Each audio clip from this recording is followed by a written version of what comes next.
అదే RTV app వార్తల్ని క్షణాల్లో చదివే అవకాశం ఉంటుంది. ఒక న్యూస్ పేపర్, ఒక టెలివిజన్ ఛానల్ మీ చేతుల్లో ఎప్పుడూ ఉంటాయి. రాష్ట్ర రాజకీయం అక్రమ అరెస్టులు, జైలు, బెయిలు, పెద్ద ఎత్తున కక్షపూరిత రాజకీయాలు నడుస్తున్నాయని ప్రతిపక్ష పార్టీ ఆరోపిస్తుంటే అనుచిత వ్యాఖ్యలు చేశారు. నోటికొచ్చినట్టు మాట్లాడారు. ఇష్టానుసారంగా మాట్లాడుతుంటే చూస్తూ సహించమని ఎన్డీఏ కూటమి చెప్పేటువంటి పరిస్థితి ఉంది. అయితే తాజాగా పోసాని కృష్ణమురళిని అరెస్ట్ చేసి ఆదోనిలో కేసు నమోదైనటువంటి కేసులో నిన్న రోజున కర్నూలు తీసుకొచ్చారు. తాజాగా కర్నూలు జిల్లా జైల్లో ఆయన 14 రోజులు రిమాండ్ ఖైదీగా ఉన్న పరిస్థితి ఉంది. ఈ నేపథ్యంలో మనతో మాట్లాడడానికి కర్నూలు జిల్లా అధ్యక్షులు ఎస్వి మోహన్ రెడ్డి ఉన్నారు. సార్ చెప్పండి, పోసాని కృష్ణమురళి అరెస్ట్ ఎట్లా చూడండి? పోసాని మురళి అరెస్ట్ దుర్మార్గం. ఇది ఎందుకంటే 14 సంవత్సరాల కింద ఎవడో కంప్లైంట్ ఇచ్చినాడని, అది కూడా క్రిమినల్ కేసు కాదు, ఏదో అప్పుడు పవన్ కళ్యాణ్ గారిని విమర్శించినాడని.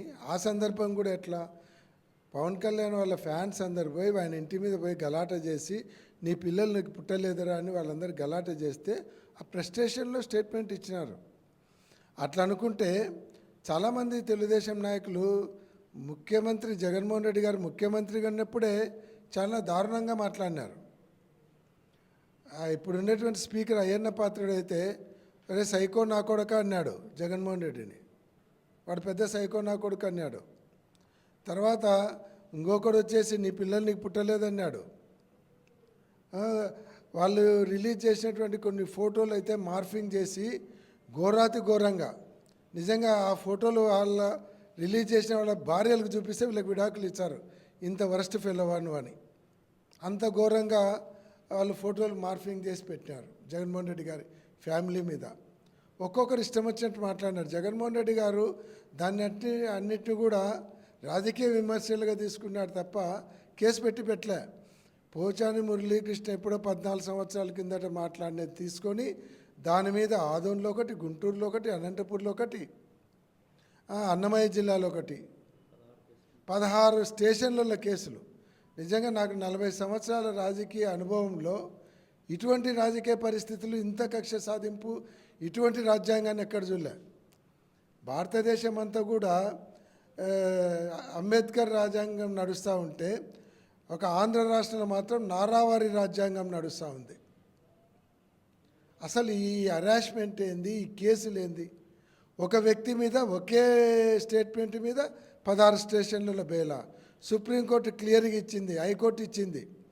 ఒకే కంటెంట్ ఉండే కేసును ఎన్ని స్టేషన్లలో బుక్ అయినా సరే ఒకటే కేసు కింద ట్రీట్ చేయాలనేది హైకోర్టు చీఫ్ జస్టిస్ ఇచ్చే ఆర్డర్ కూడా ఉంది.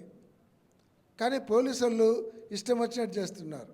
ఏదో ఒక నక్సలైట్ను పట్టుకొని వచ్చినట్టు, ఒక టెర్రరిస్టును తీసుకొని వచ్చి అరెస్ట్ చేసినట్టు, ఇలాంటి దావూద్ ఇబ్రహీంను పట్టుకున్నట్టు స్టేషన్లు తిప్పుతున్నారు.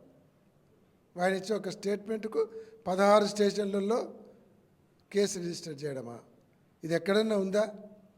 ఏ రాష్ట్రంలోనో జరిగిందో ఒకసారి చూసుకోమంటున్నాను. మీరు ఇందాక మాట్లాడుతూ ప్రెస్టేషన్లో మాట్లాడినారంటే ప్రెస్టేషన్లో ఇష్టానుసారంగా మాట్లాడవచ్చా? ప్రెస్టేషన్లో ఇంటి మీద పోయి దాడి చేసినప్పుడు కూడా ఆయన విమర్శించినాడు. ఆయన భార్య పిల్లల్ని తిట్టలేదు, ఇదంతా చేయలేదు. ఒక రాజకీయ వేదిక మీద మరి ఇదే స్పీకర్ స్థానంలో ఉన్నటువంటి అయ్యన్న పాత్రుడు గారు జగన్మోహన్ రెడ్డి ముఖ్యమంత్రి గారు వాడు సైకో నా కొడుకు అన్నాడు. దానికేం చెప్తారు మరి వాళ్ళు? నేనే కంప్లైంట్ ఇచ్చేసాను 2 టౌన్లో. వాళ్ళు సోషల్ మీడియాలో చేసినటువంటి వ్యాఖ్యల మీద ఇంతవరకు 2 టౌన్లో కేసు రిజిస్టర్ కాలే. ఆయన కూడా వల్గర్ లాంగ్వేజ్ వాడలేదు, వీళ్ళు మాట్లాడిన దానికి సమాధానం చెప్పినాడు అంతే. దానికి 14 సంవత్సరాల తర్వాత ఇన్ని కేసులా? సరే, ఒకవేళ తప్పు చేసింటే ఒక చోట కేసు పెట్టు, అరెస్ట్ చేయి. 16 స్టేషన్లలో ఒకటే కేసు, ఒకటే వ్యక్తి మీద ఎప్పుడు చూడలేదు అసలు. ఇది కొత్తగా చూస్తుంది. కాబట్టి ఇక్కడ రాజ్యాంగం అనేది నడవడం లేదు. ఇక్కడ ఒక రూల్స్ లేవు, చట్టం లేదు. కాబట్టి ఇష్టానుసారంగా చేస్తున్నారు పోలీసులను అడ్డం పెట్టుకొని. నేను అందుకే ఇది ఒక రాష్ట్ర సమస్యగా తీసుకోకూడదు. ఇది కనుక స్ప్రెడ్ అయిందంటే భారతదేశం అంతా కూడా అరాచకం అవుతుంది. కాబట్టి దీంట్లో గవర్నర్ గారు ఇన్వాల్వ్ కావాలి, అవసరమైతే రాష్ట్రపతి గారు ఇన్వాల్వ్ కావాలి. ఇన్వాల్వ్ అయ్యి ఏంటి ఇక్కడ ఏం జరుగుతుంది, ఇది కేసులు ఏంటి, ఇట్లా కేసులు పెట్టచ్చునా హైకోర్టు ఇచ్చిన జడ్జిమెంట్ను కూడా ఖాతరు చేయకుండా కేసులు పెడుతున్నారంటే ఇక్కడ రాజ్యాంగం అనేది లేదు. అంటే ఇప్పుడు రెడ్ బుక్ రాజ్యాంగం నడుస్తుందనేసి మీరే అంటున్నారు. మరి నెక్స్ట్ టైం 2.0గా అధికారంలోకి వస్తే అప్పుడు చూపిస్తాను ఆ తడాక అనేసి జగన్మోహన్ రెడ్డి స్వయంగా మాట్లాడినాడు. అంటే బ్లూ బుక్ ఏర్పాటు చేస్తున్నారు. అంటే ఈ కక్షపూరిత రాజకీయాలు ఫుల్ స్టాప్ లేవంటారా? జగన్మోహన్ రెడ్డి గారు క్లియర్గా చెప్పినారు, మీరు రెడ్ బుక్ ఓపెన్ చేసినారు, నేను బ్లూ బుక్ ఓపెన్ చేస్తాను. మా బ్లూ బుక్లో కష్టపడిన కార్యకర్తల కష్టం ఉంటుంది, వాళ్ళకి న్యాయం చేయడానికి. తర్వాత వెల్ఫేర్ ప్రోగ్రామ్స్ గురించి ఉంటుంది. మీ లెక్క కక్ష సాధింపు రెడ్ బుక్లు ఉండవు మా దగ్గర అన్నారు. ఈరోజు ఎవరైతే రూల్స్కు కాదని అనవసరంగా ఇబ్బందులు పెడతా వస్తున్నారో అటువంటి ఆఫీసర్లు, ఈరోజు తప్పు చేసినట్టు ఆఫీసర్లు రేపు వాళ్ళు ఫలితం అనుభవించే పరిస్థితి వస్తుంది. కాబట్టి ఈరోజు తప్పు చేయకండి, మీరు రూల్ ప్రకారం పోండి. ఎవరు మాట్లాడతారు మీ గురించి? ఈరోజు రూల్స్ పాటించడం లేదు కదా, హైకోర్టు జడ్జిమెంట్ని పాటించడం లే. 111 సెక్షన్ పెట్టకూడదని సుప్రీంకోర్టు ఇచ్చింది, సుప్రీంకోర్టు చీఫ్ జస్టిస్ ఇచ్చినాడు. 111 సెక్షన్ పెట్టకూడదు, అది తప్పు అని గవర్నర్ గారు చెప్పినారు స్వయంగా. హైకోర్టు ఆర్డర్ ఉంది, ఒక వ్యక్తి మీద ఒకటే కేసు వివిధ స్టేషన్లలో పెట్టకూడదని. అంటే మీకు హైకోర్టు జడ్జి ఆర్డర్ పట్టించుకోరు, సుప్రీంకోర్టు చీఫ్ జస్టిస్ ఇచ్చినటువంటి ఆర్డర్ కూడా. అంటే ఒక నేరానికి ఒక కేసు అనే, లేకపోతే ఒకే నేరానికి పలు స్టేషన్లో కేసు నమోదు చేయకూడదు. ఒక నేరానికి పలు స్టేషన్లలో నమోదు చేయకూడదు అనేది ఇచ్చాడు. ఇప్పుడు ఒకటే నేరానికి పలు స్టేషన్లలో కేసు నమోదు చేస్తున్నారు. అది చాలామంది మీద చేసినారు, పోసాని మురళే కాదు, దాదాపుగా ఇప్పటికీ 10 మంది మీద ఆ కేసులు వచ్చినాయి, సోషల్ మీడియా కేసులు. వంశీతో కావచ్చు, తర్వాత మొన్నటి వరకు ఇక్కడ ఒక సోషల్ మీడియా అతను గుంటూరు అతన్ని తీసుకొని పెట్టారు. అతను గుంటూరులో పెట్టారు, కర్నూలులో పెట్టారు, ఆదోన్లో పెట్టారు, ఎమీనూరులో పెట్టారు. తర్వాత మహానందిలో ఒక వ్యక్తి మీద ఇక్కడ కర్నూలులో పెట్టారు, 1 టౌన్లో తీసుకుపోయి మళ్ళీ గుంటూరులో పెట్టారు, విశాఖపట్నంలో పెట్టారు, దువ్వాడ శ్రీనివాసు. ఇటువంటి కేసులు ఎప్పుడు చూడలేదు మేము. ఏదైనా ఒక తప్పు చేస్తే ఒక స్టేషన్లో కేసు ఉంటుంది. నెక్స్ట్ టార్గెట్ రెడ్ బుక్లో కర్నూలు జిల్లా నాయకులు ఉన్నారు. ఏమంటారు? కర్నూలు జిల్లా నాయకులు ఎవరి పేరున్న ఎవరేం ఇక్కడేం భయపడేది లేదు. ఇక్కడ రాజకీయాలలో ఉండాలంటే కేసులకు జైళ్ళకు భయపడితే రాజకీయాలలో ఉండలేం. అన్ని డక్కీలు ముక్కిలు తినిచ్చిన నాయకులే ఇక్కడ ఉన్నారు. వాళ్ళ కనుక అట్లా కక్ష సాధింపు చర్యలు రావాలంటే ఇదంతా ప్రజలు చూస్తున్నారు. రానియండి, ఏమైతే 4 కేసులు వస్తాయి, 4 రోజులు జైల్లో ఉంటాం, వస్తాం. మేమేం జైలు పోనీకి గిల్టీ ఫీల్ కాము, ఎందుకంటే తప్పు చేయలేదు. మేము వాళ్ళ లీడర్ల లెక్క ఏదైనా తప్పు చేసో, లేదంటే అక్రమ సంబంధాల కేసో, లేదంటే కరప్షన్ కేసులో జైలు పోతే మేము గిల్టీ ఫీల్ కావాలి. మేము ప్రజల కోసం మాట్లాడిన మాటలను, ఆ విమర్శలను మీరు సద్విమర్శగా తీసుకోకుండా కక్షకు వస్తామంటే రాండి, ఎన్ని రోజులు జైల్లో పెడతారు? జీవితాంతం జైల్లో పెట్టలేరు కదా. దానికి భయపడే నాయకులు ఎవరు లేరు ఈరోజు. కానీ ఇట్లా తప్పుడు కేసులు పెట్టుకుంటూ పోతే మాత్రం మళ్ళీ రిపీట్ అయ్యేటువంటి పరిస్థితులు ఉంటాయి. ఇది మంచి సంస్కృతి కాదు. మీరు పెట్టారని మేము పెట్టారని మీరు పెట్టడం కాదు. నేను పోలీస్ డిపార్ట్మెంట్కి కూడా ఒకటే చెప్తున్నా, ఈరోజు ఎమ్మెల్యేలు 5 సంవత్సరాలు ఉంటారు, పోతారు. ఒక పార్టీ అధికారంలో 5 సంవత్సరాలు ఉంటారు, పోతారు.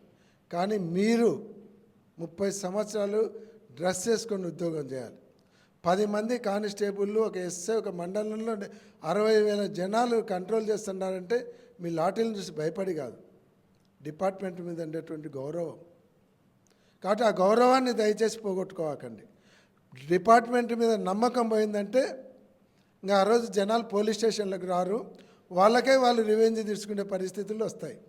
కాబట్టి లా అండ్ ఆర్డర్ మీద గౌరవం పోతే అరాచకం వస్తుంది.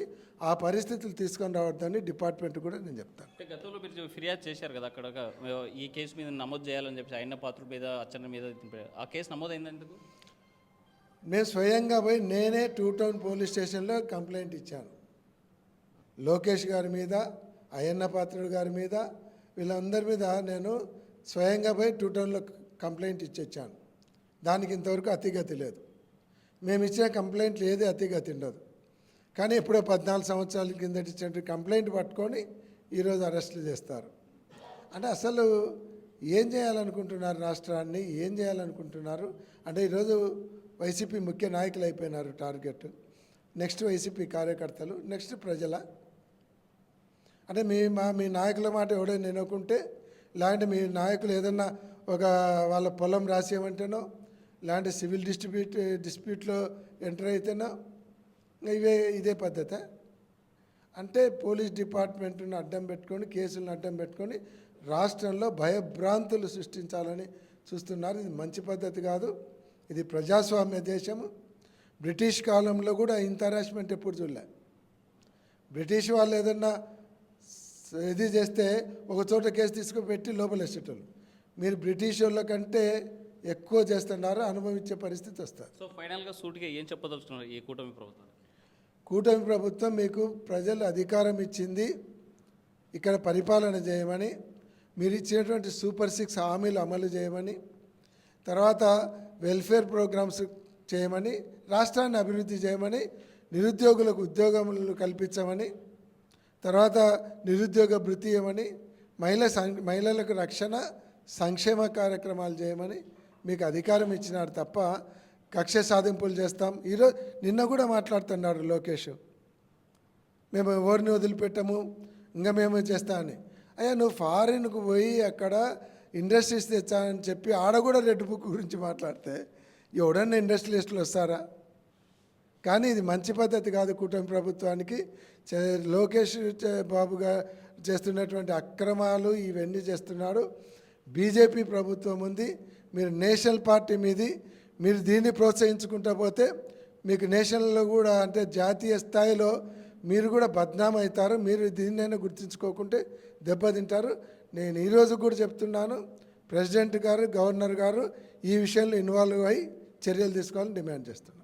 మొత్తంగా చూసుకుంటే కక్షపూరిత రాజకీయాలకి ఫుల్ స్టాప్ పెట్టకపోతే మాత్రం రాబోయేటువంటి కాలంలో తప్పనిసరిగా దాని తీవ్ర స్థాయిలో హెచ్చరించాల్సినటువంటి పరిస్థితి ఉంది, చర్యలు తీసుకోవాల్సినటువంటి పరిస్థితి ఉంది. అయితే తక్షణమే ఈ రాష్ట్ర గవర్నర్ స్పందించాలి, ఇక్కడ జరిగేటువంటి పరిణామాల మీద దృష్టి సారించాలని చెప్పేటువంటి పరిస్థితి. వీడియోజాలి చంద్రశేఖర్తో హుస్సేన్, RTV, కర్నూలు.